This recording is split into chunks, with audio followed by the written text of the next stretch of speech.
65 2023 की latest science fiction कहानी, जिसमें दो एस्ट्रोनॉट गलती से 65 मिलियन ईयर्स पहले की पृथ्वी पर आ जाते हैं, जब पृथ्वी पर डायनासोर्स का युग चल रहा था और पृथ्वी अनगिनत खतरनाक जीवों से भरी पड़ी थी। तो क्या वे दोनों वहां से बचकर निकल पाएंगे? चलिए शुरू से जानते हैं। कहानी की शुरुआत एक मोनोलॉग से होती है, जहां बताया जाता है कि हमारा ब्रह्मांड अनंत है, जहां जीवन की अनंत संभावनाएं मौजूद हैं और ऐसा ही एक प्लेनेट है सोलारिस, जिस पर इंसानों जैसा ही जीवन पनपा। लेकिन अभी कहानी में समय आज का नहीं है, बल्कि आज से पूरे 65 मिलियन साल पहले का है। लेकिन उस समय में भी प्लेनेट सोलारिस के लोग इतने एडवांस हो चुके थे कि अब तक वे दूसरे प्लेनेट्स और गैलेक्सीज तक जा सकने में सक्षम थे। यहाँ अब हमें इस प्लेनेट पर मेन कैरेक्टर माइल्स दिखाया जाता है, जो कि अपनी वाइफ और एक बेटी नेविन के साथ बीच पर आया है। दरअसल नेविन को एक जानलेवा बीमारी डिटेक्ट हुई है, जिसका इलाज इतना महंगा है कि माइल्स के पास इतना पैसा ही नहीं है, और इसीलिए माइल्स ने ज्यादा पैसे कमाने के लिए एक स्पेस मिशन पर जाने का फैसला किया है, जिसमें वो एज ए पायलट एक साइंटिस्ट की टीम को दूर ब्रह्मांड के किसी प्लेनेट पर लेकर जाएगा। लेकिन इस मिशन में पूरे 2 साल लगने वाले हैं, और अभी माइल्स अपनी वाइफ से यही डिस्कस कर रहा है कि अब वो पूरे 2 साल तक उनसे दूर रहने वाला है। मगर उसके पास कोई और चारा भी नहीं है, क्योंकि उसे अपनी बेटी को बचाने के लिए ऐसा करना ही होगा। यहाँ अब जाने से पहले नेविन भी माइल्स से कहती है कि वो उसका इंतजार करेगी और उन्हें सही सलामत वापस आना है। यहाँ से अब 2 साल पूरे होने को आए हैं, जहाँ माइल्स अपने स्पेसशिप में है और उनका स्पेसशिप अपने मिशन को पूरा करने के बाद वापस से सोलारिस ग्रह पर जा रहा है। लेकिन तभी अचानक से काफी सारे मेटेओराइट्स उनके स्पेसशिप से टकराने लगते हैं। इसी भिड़ंत के दौरान माइल्स की आँख खुलती है, जो कि सोया हुआ था। यहाँ वो अब मैनुअली ही स्पेसशिप को संभालने लगता है, जहाँ इस शिप में माइल्स के अलावा बाकी के सारे साइंटिस्ट अभी अपने अपने स्लीपिंग चेम्बर्स में क्रायोस्लीप में है। यहाँ चूंकि शिप इतना ज्यादा डैमेज हो चुका था, तो माइल्स शिप को सामने ही दिखाई दे रहे एक प्लेनेट पर लैंड करवाने लगता है, ताकि सभी की जानें बचाई जा सके। मगर अब तक एस्ट्रॉइड्स के टकराने से सारा स्पेसशिप पूरी तरह से डैमेज हो चुका था, और वो किसी तरह से चट्टानों से टकराने लगता है, जिसके बीच स्लीपिंग चैम्बर्स में मौजूद सारे साइंटिस्ट और उन्हीं के साथ शिप के दोनों एस्केप शटल रास्ते में ही ऊपर से गिरने लग जाते हैं। अब माइल्स किसी तरह से शिप को लैंड करवाता है, और वो पाता है कि उसे भी इस बीच काफी चोट आई है। अब खुद को थोड़ा संभालने के बाद माइल्स बाहर देखने जाता है कि उनका शिप किस तरह के प्लेनेट पर लैंड हुआ है। यहाँ वो पाता है कि ये प्लेनेट हर प्रकार से जीवन के माकूल है, जहाँ पानी, ऑक्सीजन और खाना सब कुछ भरपूर मात्रा में मौजूद है। यहाँ माइल्स का ये शिप पृथ्वी पर क्रैश हुआ था, मगर ये पृथ्वी आज से पूरे 65 मिलियन ईयर्स पहले की पृथ्वी है, जहाँ अभी तक इंसानी प्रजाति पैदा ही नहीं हुई है, और यहाँ अभी डायनासोर्स का युग चल रहा है। यहाँ माइल्स पाता है कि स्लीपिंग चैम्बर्स में जितने भी बाकी साइंटिस्ट थे, वे सब के सब मारे जा चुके हैं, यानी कि अब सिर्फ माइल्स ही यहाँ जिंदा बचा है। यहाँ से माइल्स अपनी सारी सिचुएशन की जानकारी रिकॉर्ड करके अपनी बेस एजेंसी को भेजता है, जहाँ अब इस शिप में जो 2 एस्केप शटल भी थे, वे भी यहाँ से काफी ज्यादा दूर गिर चुके थे, और उनके बिना माइल्स यहाँ से नहीं निकल सकता। यहाँ माइल्स हार मान चुका था, और यहाँ वो खुद को मारने की भी सोचता है। लेकिन इसी बीच उसे अपनी बेटी याद आती है, और वो उसकी वीडियोस देखने लगता है, क्योंकि उसे पूरे 2 साल हो चुके हैं उससे दूर हुए। तभी माइल्स पाता है कि एक स्लीपिंग चैम्बर अभी भी एक्टिव है, यानी कि उसमें जो भी है वो जिंदा होगा। यहाँ से माइल्स उसे ढूंढने लगता है, जहाँ उसे इस चैम्बर में एक छोटी सी लड़की मिलती है। हालांकि ये चैम्बर शिप से काफी दूर गिरा था, सो माइल्स किसी तरह से उसे वापस से शिप मिलाता है, और उस बच्ची से पूछने लगता है कि वो कौन है। मगर उस लड़की की लैंग्वेज माइल्स से अलग थी, सो माइल्स कुछ समझ नहीं पाता। यहाँ शिप के टूटने के साथ ही ट्रांसलेटर भी बर्बाद हो गया था, तो माइल्स उससे स्लीपिंग चैम्बर्स के पेपर से पाता है कि इस लड़की का नाम काओ है। यहाँ से अब सुबह हो चुकी थी, जहाँ माइल्स बाहर जाकर आसपास की जगह देखता है कि उसका एस्केप शटल कहाँ गिरा है।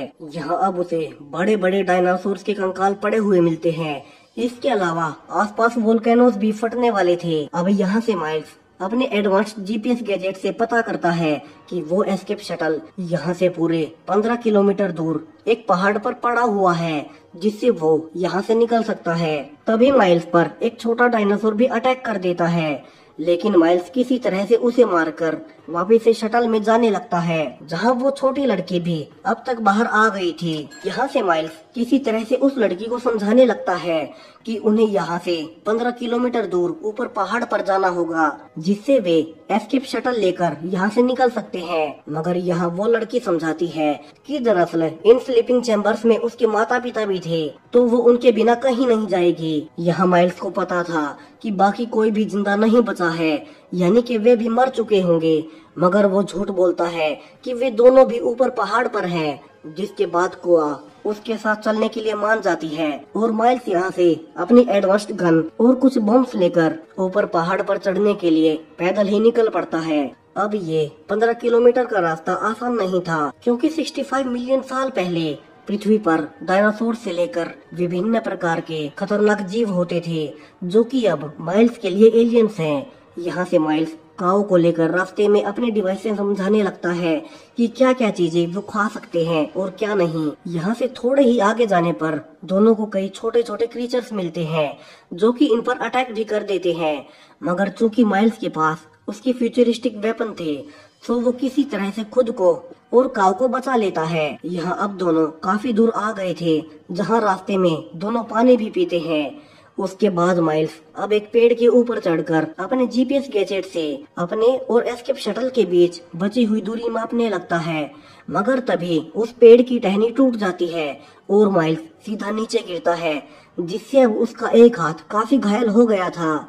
वहीं उसकी गिरने की आवाज से अब कई बड़े बड़े डायनासोर्स उनकी ओर आने लगते हैं। यहाँ माइल्स किसी तरह से अपने एडवांस गन से उन्हें मारने लगता है, जबकि पीछे से काओ वहाँ से दूर भागती है। लेकिन काओ पाती है कि वहाँ भी कई सारे छोटे छोटे डायनासोर्स हैं, जो कि अब उसे खाने के लिए पकड़ने लगते हैं। लेकिन माइल्स आखिरी वक्त पर आकर उसे बचा लेता है। यहाँ से माइल्स काओ को उठाकर आगे भागने लगता है, क्योंकि काओ को देख माइल्स को अपनी बेटी नेविन की याद आती है, जिसे कि 2 साल पहले वो अपने प्लेनेट सोलारिस पर छोड़ आया था। यहाँ अब तक शाम हो चुकी थी और अब माइल्स काओ को लेकर एक गुफा में आ जाता है, जहाँ आज रात को दोनों को यहीं पर रुकना होगा। यहाँ माइल्स फिर से अपने जीपीएस डिवाइस से लोकेशन चेक करता है, मगर यहाँ से जो वो दिखता है उससे उसकी मुश्किलें और ज्यादा बढ़ने वाली थी। दरअसल स्पेस में माइल्स का स्पेसशिप जिन एस्टेरॉइड से टकराया था, वे सीधा यहाँ पृथ्वी की ओर आ रही हैं और उनकी पृथ्वी से टकराने में अब सिर्फ कुछ ही घंटों का फर्क बचा है, जिसके बाद पृथ्वी के जीवन का काफी ज्यादा हिस्सा हमेशा हमेशा के लिए खत्म हो जाएगा। दरअसल ये वही समय था जब हमारी पृथ्वी पर 65 मिलियन साल पहले सच में एक एस्टेरॉइड टकराया था और उसने सारे डायनासोर्स और बड़े बड़े जीवों को जान से मार दिया था और कई सालों के लिए पृथ्वी धूल का गुब्बार बनकर स्पेस में चक्कर काट रही थी। अब माइल्स यही सब काओ को भी बताता है कि उन्हें सुबह जल्दी से यहाँ से निकलना होगा, लेकिन तभी वहाँ भी उन्हें एक बहुत बड़ा डायनासोर दिखाई देता है, जिससे बचने के लिए दोनों गुफा के और ज्यादा अंदर जाने लगते हैं। लेकिन आगे रास्ता काफी ज्यादा संकरा था, सो माइल्स एक बॉम्ब से उसे उड़ा देता है, जिससे पहले काऊ उसके अंदर से जाते हुए गुफा से बाहर निकल जाती है। मगर माइल्स वहाँ से बाहर निकल पाता उसके पहले ही एक डायनासोर उस पर अटैक कर देता है और माइल्स किसी तरह से उसे मार देता है और फाइनली वो भी गुफा से बाहर निकल गया था। मगर अब यहाँ उसे काऊ कहीं भी नजर नहीं आती। यहाँ से वो आगे जाकर उसे ढूंढने लगता है, जहाँ वो पाता है कि अब एस्टेरॉइड्स और तेजी से पृथ्वी की ओर आ रहे हैं, तो उन्हें जल्दी से यहाँ से निकलना होगा और माइल्स और तेजी से आगे भागने लगता है।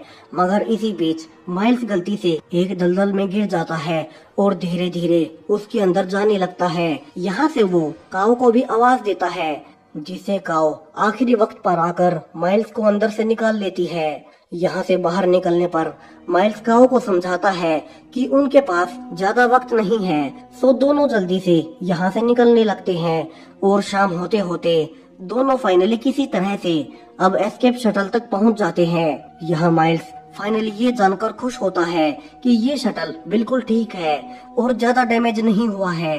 सो वे दोनों इससे यहाँ से निकल सकते हैं। लेकिन काओ तो यहाँ अपने माता पिता को ढूंढने लगती है, जिसके बारे में माइल्स ने उसे झूठ बोला था। यहाँ उसे पता चल जाता है कि बाकी स्लीपिंग चैम्बर्स भी अब तबाह हो चुके हैं और उसके माता पिता भी उसमें मारे गए हैं। यहाँ माइल्स काओ को बताता है कि उसने उसे झूठ बोला ताकि वो उसे बचा सके। यहाँ से वो काओ को अपनी बेटी नेविन की फोटो दिखाता है और बताता है कि उसकी बेटी जिसके इलाज के लिए वो इस मिशन पर आया था, वो अब इस दुनिया में नहीं है। उसकी पहले ही मौत हो चुकी है और उसके आखिरी पलों में वो उससे बहुत दूर वो इस वीरान स्पेस में भटक रहा था। लेकिन अब तुम मेरे साथ हो और मैं तुम्हें बचा सकता हूँ। यानी कि नेविन माइल्स के वापस लौटने से पहले ही मर चुकी है और माइल्स जब बार बार उसकी वीडियोस देख रहा था, वो सिर्फ उसे याद कर रहा था। यहाँ अब काओ उसकी बात मान जाती है और दोनों फाइनली एस्केप शटल में बैठ जाते हैं ताकि यहाँ से निकल सके। लेकिन अब तक एस्ट्रॉइड्स पृथ्वी से टकराना शुरू हो चुके थे और इससे पहले कि माइल्स शटल को स्टार्ट कर पाता, उसके पहले ही एक एस्ट्रॉइड के टकराने से उनका शटल सीधा नीचे जाकर गिरता है। और अब तो दो डायनासोर्स भी उन्हें नोटिस कर लेते हैं और उन्हें मारने के लिए आगे बढ़ते हैं। यहाँ से माइल्स उन्हें चकमा देने के लिए अकेला ही शिप से बाहर भागता है, जिस बीच वो अपनी गन से एक डायनासोर को मार भी देता है। मगर दूसरा डायनासोर अभी भी जिंदा था और वो उसे मारने ही वाला था क्योंकि माइल्स के गन की पावर अब खत्म हो चुकी थी। लेकिन तभी शिप से काओ माइल्स की बेटी का होलोग्राम दिखाकर उसका ध्यान भटकाती है, जिससे मौका पाकर माइल्स यहाँ से दूर फील्ड्स पर भागने लगता है जहाँ डायनासोर उसके पीछे पीछे जा रहा था। यहाँ अब तक एस्ट्रॉइड्स और तेजी से गिरने लगे थे और आसपास के सारे वोल्केनोस भी फटने लगते हैं। यहाँ माइल्स उसी डायनासोर को अपने पीछे पीछे वोल्केनोस तक ले आता है, जिसके बीच उस डायनासोर पर थोड़ा एसिड भी गिरता है।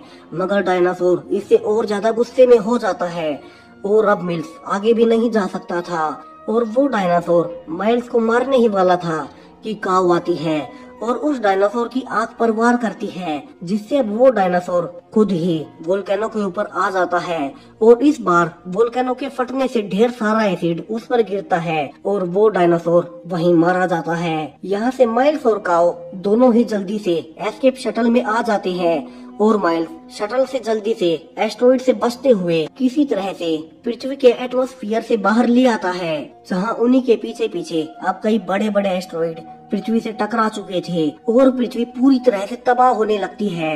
यहाँ से फाइनली दोनों अब सेफ थे और माइल्स अपने होम प्लेनेट सोलारिस की लोकेशन डालता है और दोनों वहाँ जाने के लिए निकल पड़ते हैं और इसी हैप्पी एंडिंग के साथ ये कहानी यहीं खत्म हो जाती है। तो अगर आपको वीडियो पसंद आया हो तो इसी के जैसे और भी वीडियोस आप चैनल पर देख सकते हैं। Thank you.